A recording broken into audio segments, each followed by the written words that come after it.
Well, we're going to start with Sudbury adding 1,100 jobs in March. Oh, man. Look at that. There's a lot of headlines today. There are a lot, but I think they're all important and good. They are. It's because we had a weekend, right? So there's more stories than not. So our unemployment rate in Canada fell to 5.3%, which is great. Those are really strong numbers, really good. I mean, without going over what unemployment really entails, it doesn't mean 5% of people don't work. No. It means 5% of people actively looking for work have not yet found it. But that's actually a really good number. For sure. So that was a drop. From 6.4%. Yeah, we just want to make sure we got the numbers right here, right? Well, I'm not like a huge... When you talk about something like this, there's inevitably going to be way too many figures. Yeah. Like 5.7, 6.4, 3.7. And don't you find it sometimes it gets where one organization, would benefit if they put the numbers in a certain light kind of thing, and so you find if they have an agenda, certain sides they'll give you numbers that show you. Yeah, you know what I mean? So when it comes to numbers, I think a lot of us have just become immune to hearing statistics. Like we were talking the other day when the budget comes out and they're talking billions or trillions or millions, I think a lot of us just become desensitized to that number, and I think stats are similar. So, but that's why you're here, Zach. You're here to really kind of break these things down for us so we can let me just make this as simple as possible. Exactly. We have 5.3% unemployment. That's relatively very good. Our unemployment rate has sometimes been above 10%, which is very bad. Yes. So higher unemployment rate is bad. It's bad because it's like an inverse thing. Exactly. It means less people are working.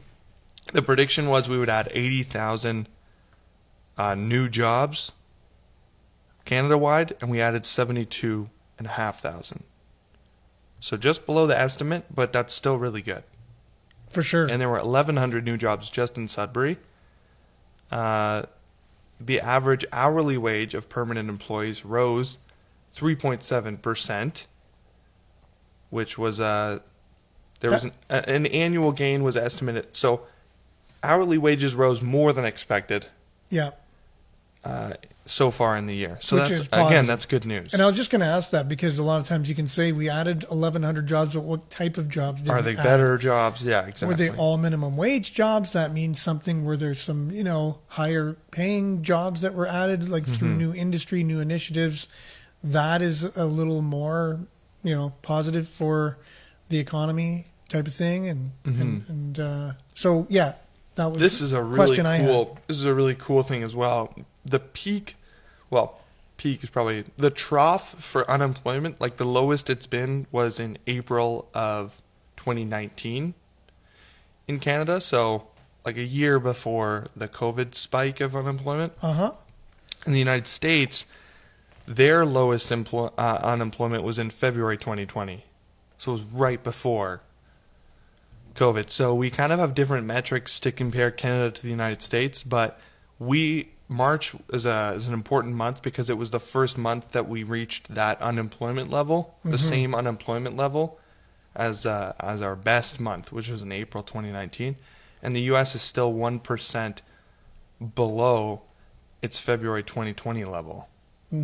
So they haven't recovered nearly as fast as we have. Which is a great sign. I think that's a good sign. It's a very good sign. Also, I remember with the housing crisis in the United States, it didn't really affect us the same. That's true. Yeah. So, again, kudos to the banking system. And, I think for that particular, that's what I heard, the housing crisis was because we're going through an ongoing housing crisis. So maybe we're just prolonged? We're just on? Yeah, we just have more of a prolonged. Oh, okay. We never solve our housing crisis. Okay. So we never have problems. There you go. But that explains it. We've had a lot. Pretty much since 2010 we've had a housing shortage in our country. So take it as you will. We're 2022 now, so 12 years of.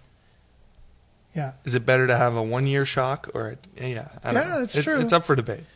It's true. Same thing as we did with the pandemic too, right? We stretched it out as long as we possibly could, and we're still feeling the effects of it 2 years in, and then some.